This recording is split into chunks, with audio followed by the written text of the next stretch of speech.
Alright, we're going to read the 5th short story in Wipeout of the Wireless Weenies. This one is called Plague Your Eyes, and we'll have to see if it's funny or spooky. Gilroy headed for the library. He had a book report due the next day, but he had no plans to read the book. Books were stupid.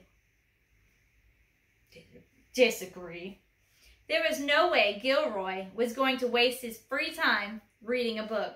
Not when he could play games. But the last time he skipped a book report, his parents got angry enough to threaten to take away his games and movies. That wouldn't do.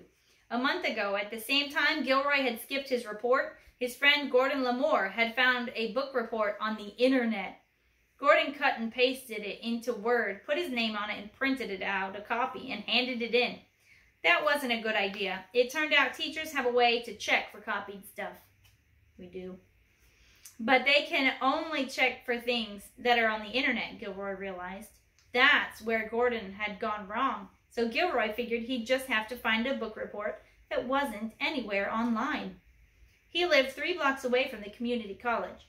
There had to be something in their library, something that he could take for his own. I have a book report. I have to do a book report, he told the librarian. When is it due?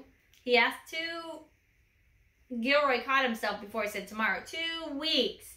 He smiled in a clever way he kept from revealing the truth. I need a good book.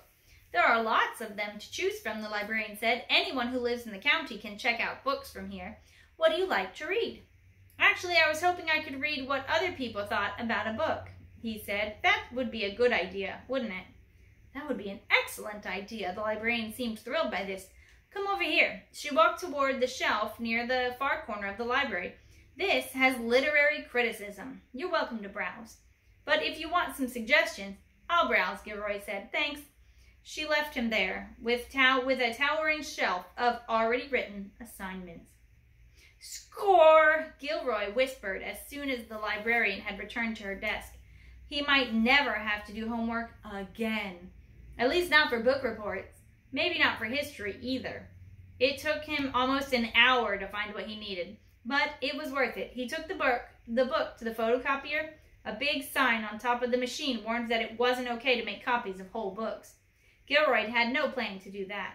He just needed the one essay. After he finished making the copy, he found the actual book the essay discussed and went to check it out.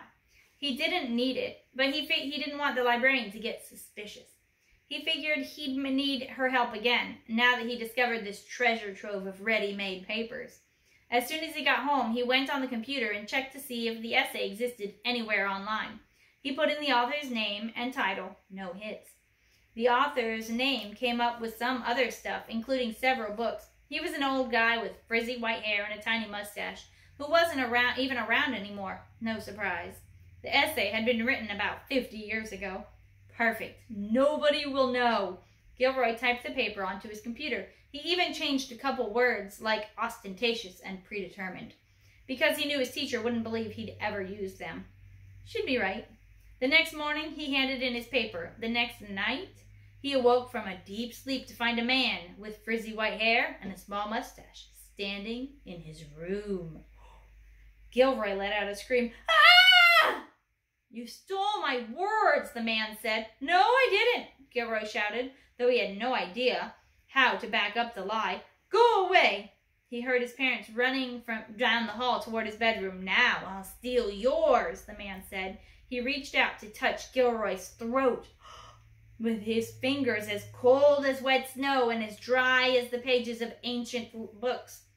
Gilroy's door flew open. His parents raced into the room just as the man faded from sight.